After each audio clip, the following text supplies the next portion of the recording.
To us, in these times, we think of art as something out of the ordinary. To us, when we see a painting by Leonardo da Vinci or Michelangelo or Matisse, Monet, all the masters that we know of in the past several hundred to thousand years, we are impressed by the extraordinary skills and what they were able to do. But what we don't know is how they did what they did.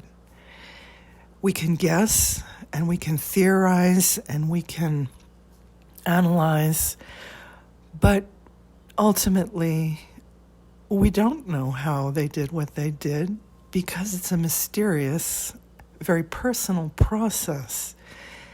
And it goes beyond just the level of technical skills. It becomes the art of making art. It's something deeper. The caves at Lascaux, for instance, those what we call cave paintings, were made by people who were not decorating the caves. They were summoning the great mystery to help them survive, to help them in the hunt.